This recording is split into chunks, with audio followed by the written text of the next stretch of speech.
Think of and remember the unique service rendered by those brave Sikh men as well as women who sacrificed their heads but did not surrender their Sikh religion, who got themselves cut to pieces from each of the joints of the body, who got their scalps removed, who were tied and rotated on the wheels and broken into pieces, who were cut by saws, who were flayed alive, who sacrificed themselves to upkeep the dignity of the Gurudwaras, who did not abandon their Sikh faith, who kept their Sikh religion and saved their long hair till their last breath.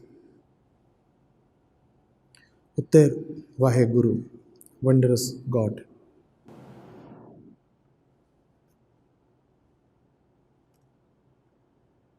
Inspiring.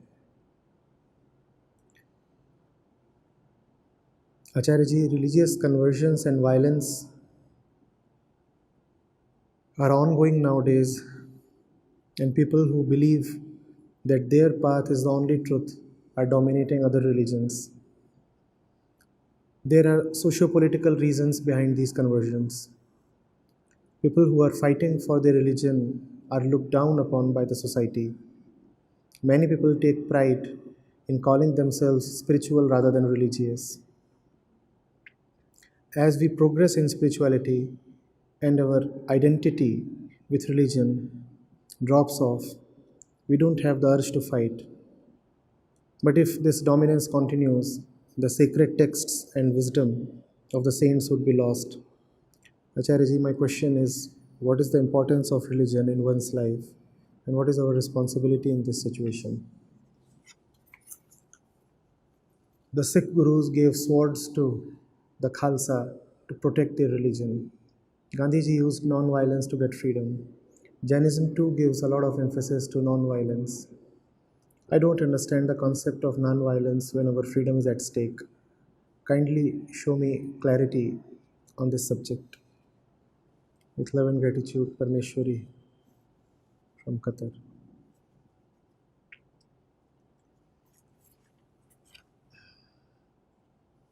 So, two questions you have asked. One, what is the importance of religion in one's life vis-a-vis spirituality?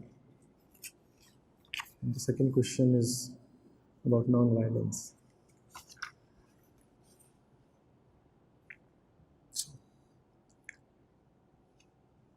Parmeshwari, it is fashionable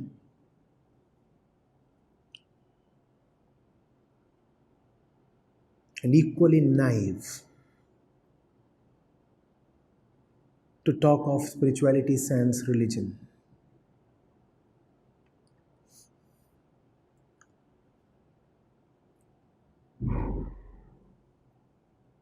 Religion is the pathway.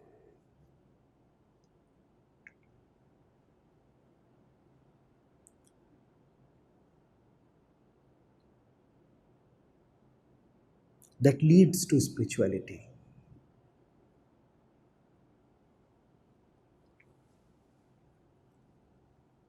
And at the center of spirituality is godliness.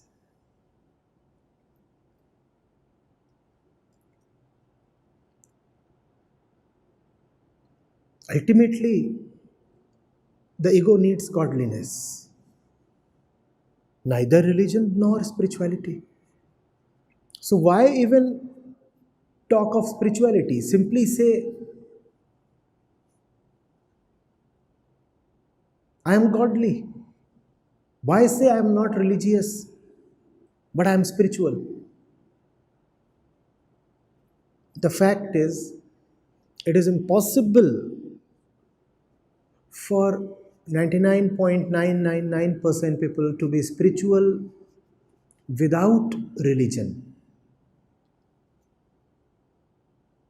Just as it is impossible for 99.999% people to just by grace find liberation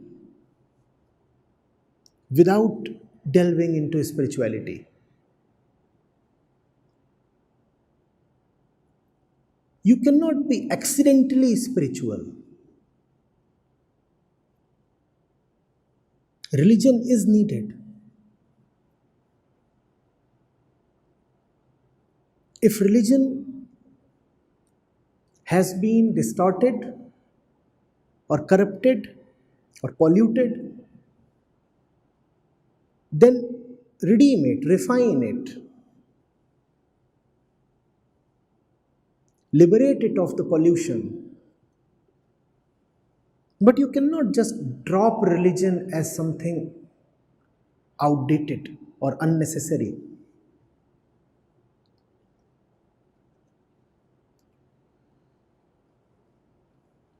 What is the difference between religion and spirituality?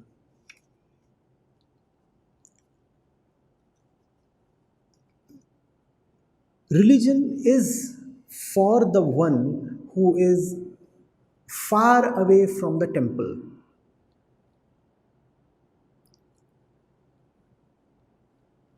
As most people are.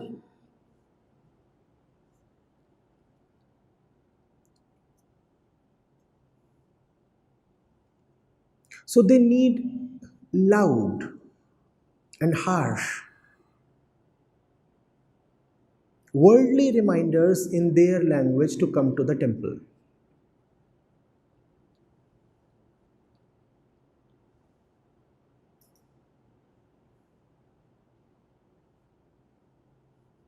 So they will need, for example, festivals. There is nothing called a spiritual festival, but there are religious festivals. Why are festivals needed? So that people who are usually far away from godliness have no inclining of beyondness, are made to turn to beyondness. They are told today, no business, no work, no school, no usual fare at the home. Today, you just have to be with God. Obviously, the God that they would think of is the God of their images. But still, that image is better than the usual stuff their usual day comprises of.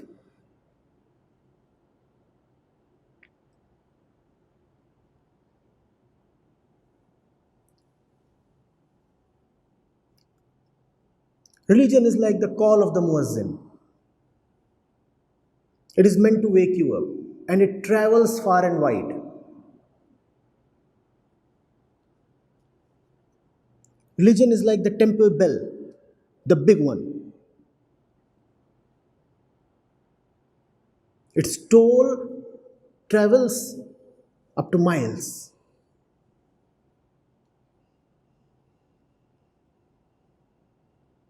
Or the Ramcharitmanas being sung at daybreak.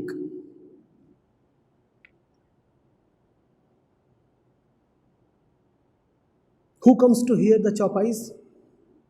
Even those who have very little to do with Ram.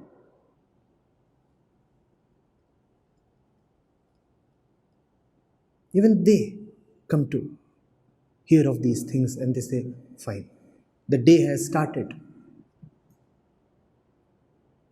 with at least the word Ram falling in my ears. That is religion. And then a situation is created in which these millions of ordinarily irreligious people turn a little inwards, are made to believe just a little in stuff beyond the mundane.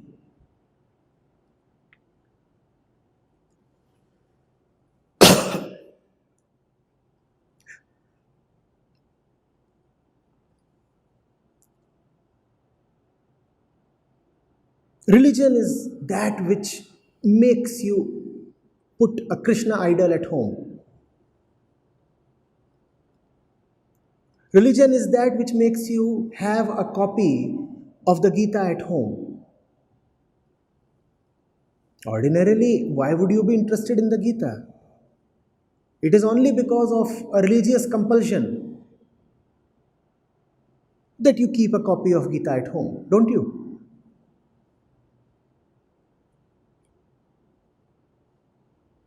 And your home might consist of 20 people.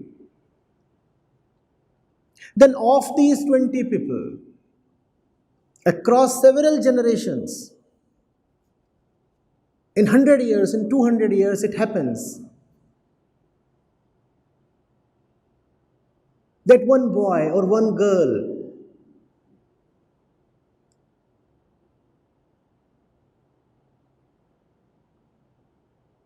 discovers an old copy of the Gita lying, covered in all due respect,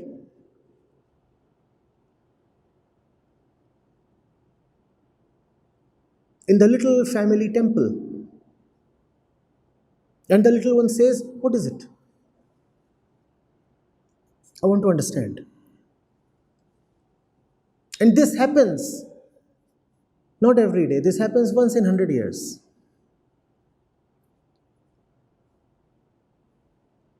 Maybe 200 members of the extended family over several successive generations would have seen that copy of the Gita lying in the temple, but nobody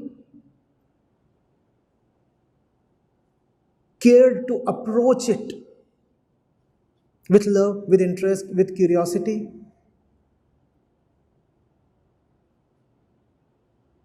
They just said, "Oh, it's a holy book.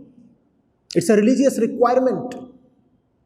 It is a religious requirement that the Krishna idol is there and a copy of the Gita is there. It's a religious requirement. It's kept there."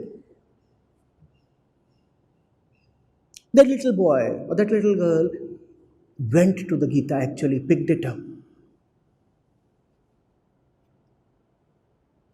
and was enthralled.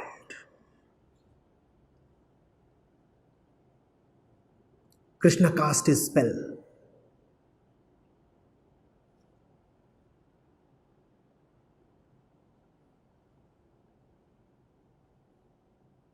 Possessed.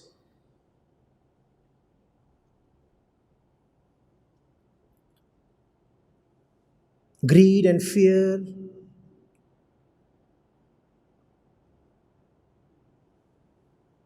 and desire and future started vanishing from the mind of the little one. And when I say little one, I don't mean someone 6 months old. Little one compared to the old family grandfathers. So let's say 15 years old. 15 years old.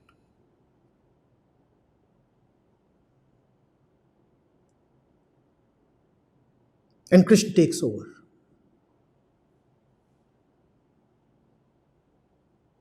Now this is spirituality.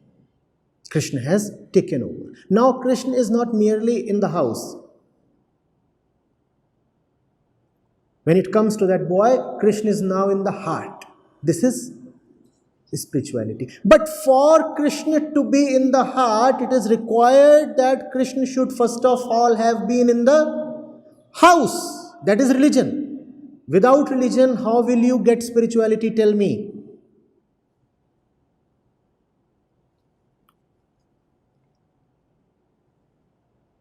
Magically it is possible, but you are unnecessarily raising the odds.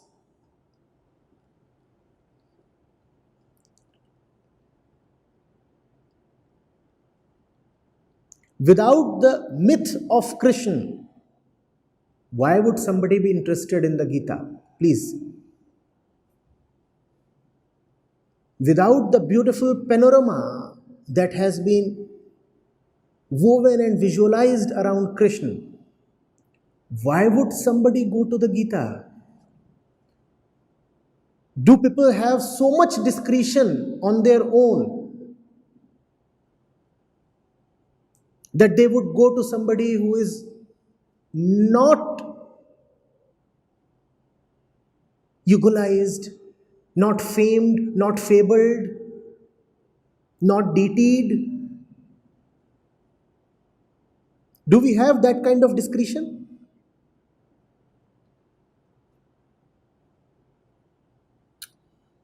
If Krishna were not a popular god, I am asking you, how many people would go to the Gita? Only as many as Bodhsthal. That's a good comparison. How many people go to Ashtavakra with the kind of reputation or the lack of it that he has? And the Gita of Ashtavakra is as deep as the Gita of Krishna. But how many people go to Ashtavakra? Ashtavakra carries no special place in religion. So his Gita has not succeeded in being useful.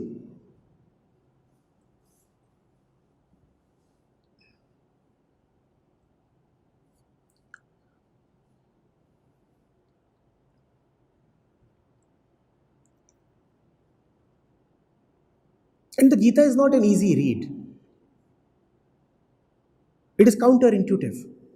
It asks you to not to expect results from your actions.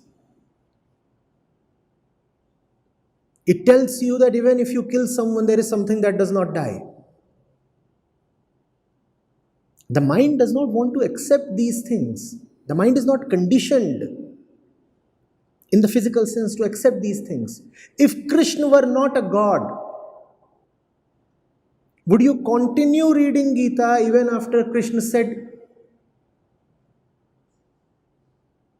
that he has been present since eternity and Arjun too has been present since eternity? You would say, what nonsense?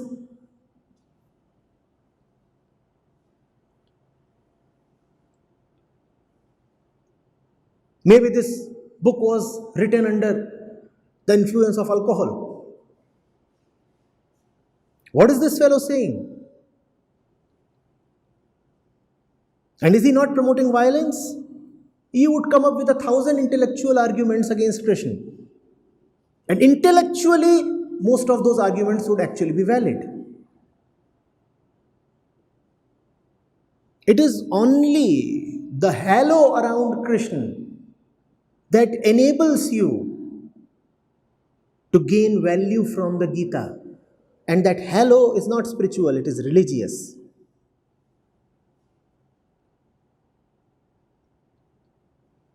Without Krishna being who he is, would the Gita be what it is? The spiritual ones say, we like the Gita, but we do not like the myths associated with Krishna. Fair enough, but tell me, how long would the Gita survive sans Krishna?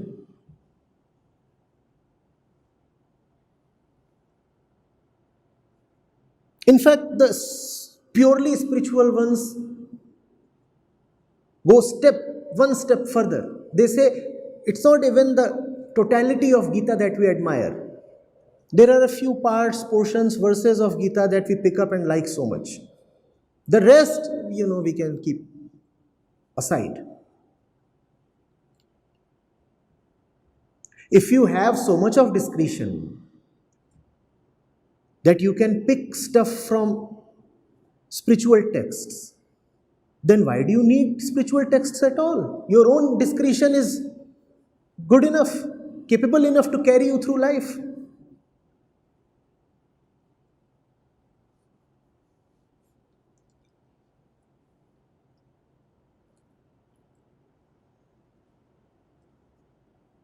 Spirituality would not be able to survive the loss of religion.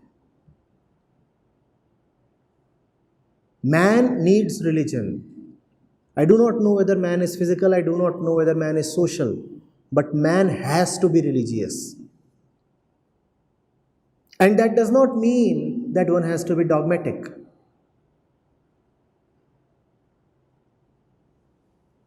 Religions in general themselves have been a flux, especially in India. There has been all liberty to let religion evolve. Religions have responded to the changing times. Religions have branched out,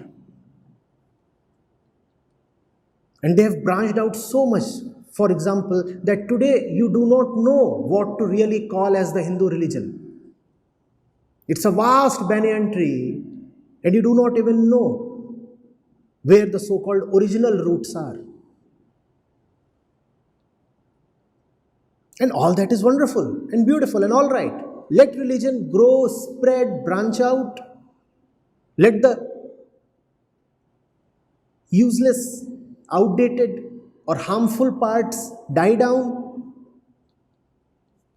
In other words, let there be a renaissance.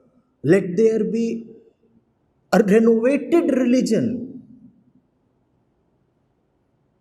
But do not say that man does not need religion. We live in stories. We need religious stories as well. Otherwise, the worldly stories will just sit upon the mind, occupy it, and become so heavy that man will crush under their burden.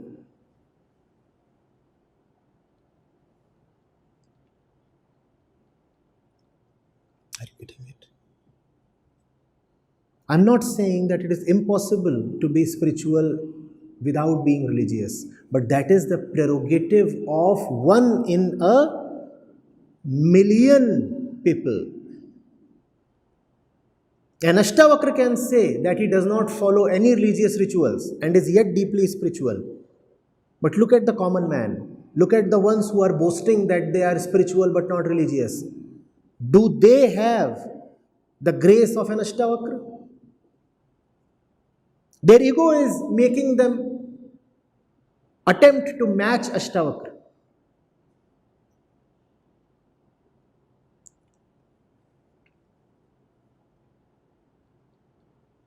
It's a self-destructive urge of the ego, like all its other urges.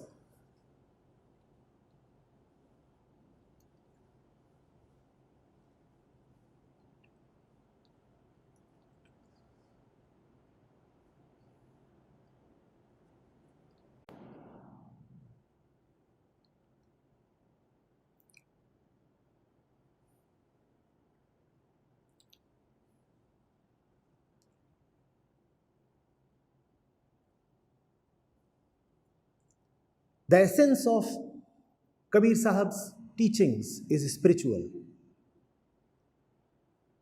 But today is Kabir Jayanti.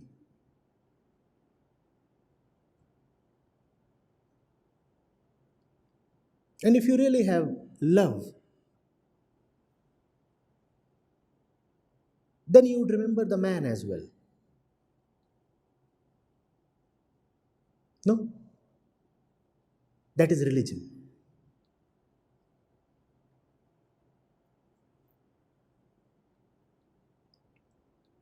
Religion is honesty. Honestly, we are all body identified, are we not?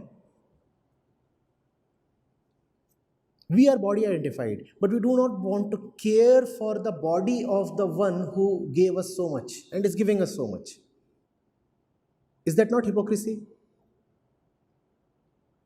Religion says, do not care merely for the teachings of Krishna. Care also for his body. So celebrate Janmashtami, the day he was born. Is that not honest? If you are associated so much with your own body, and are you not? Then why don't you want to give value to the body of Krishna? Religion is the body of spirituality, and godliness is the heart of spirituality.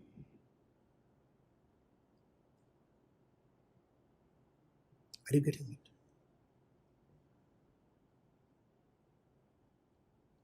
Would you just say that we bother only about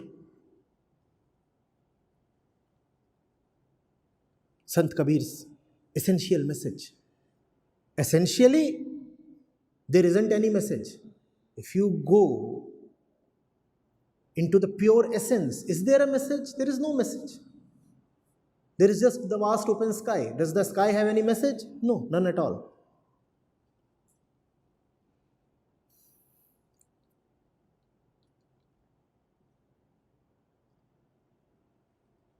Religion is practical. Religion is honest. Religion is earthly.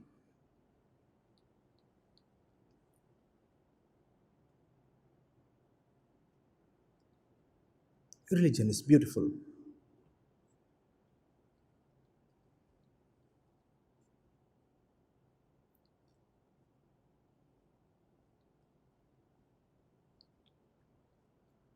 People talk about the toxic effects of religion on contemporary life. Truly, there are toxic effects of misplaced and blinded religiosity on the world. But do you want to throw the baby out with the bathwater? The toxic effects of dogmatic religion are all visible. But why do you forget that the deep teachings of the religions are all that is ensuring order in this world? Otherwise, what would man be? Just another animal.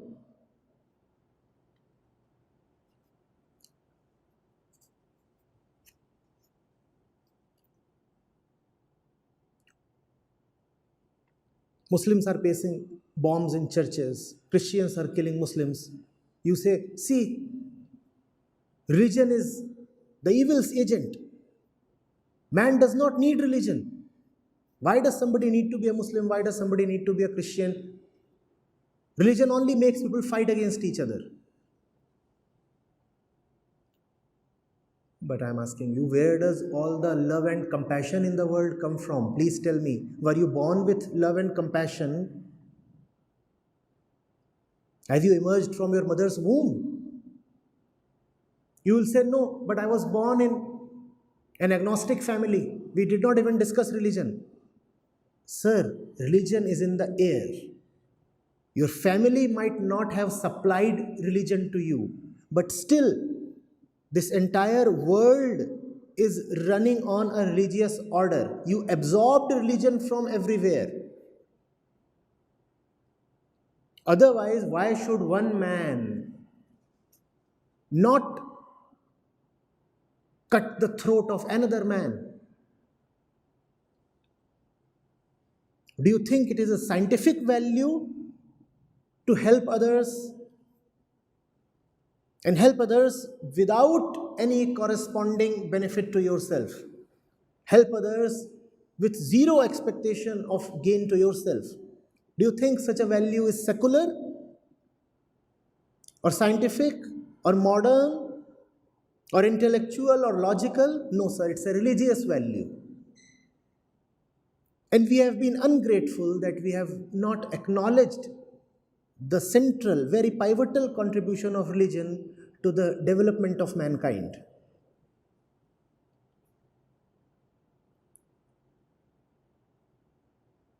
Scientists are working in a laboratory. It's a cutting-edge laboratory, state-of-the-art facility. What makes the scientists cooperate with each other? Merely expectations of gain?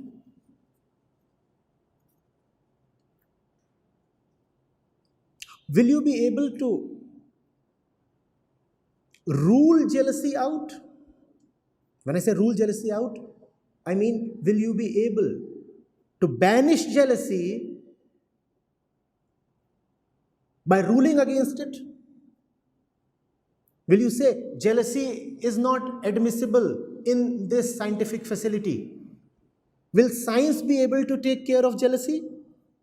Even in the most advanced scientific laboratory, what is it that prevents the scientists from being jealous of each other? Is it science? Would nuclear physics empower the nuclear physicist to shun jealousy? No, it is religion. It is not common sense. Please do not say, oh, but these are universal human values. No, there is nothing called universal human values. In fact, there is nothing called human value either. Man is made human by religion. Today, if you find that almost 1/5 of the world's population has turned irreligious, they declare themselves atheists or agnostics, and they are still prospering, it is because man has been for so long religious that, as I said, religion is in the air. Just as the catastrophic effects of climate change take a few decades or a couple of centuries to show up, similarly, just like deforestation, the effects of de-religiousization will take a couple of centuries to probably show up. That is, if we survive for that long. If you find religion bad, then just honestly consider a world totally without religion. Then probably you will not find religion so bad.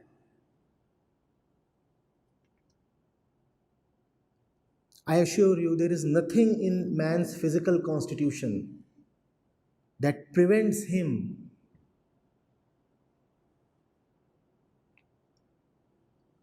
from being envious or lustful or tense or attached. In fact, man is designed to be attached and ignorant and violent. It is only religion that tells him, you are not an animal, you are the Son of God. Without religion, who will whisper this in man's ears? Man will just remain an intellectual chimpanzee. Intellectual, nevertheless, a chimpanzee.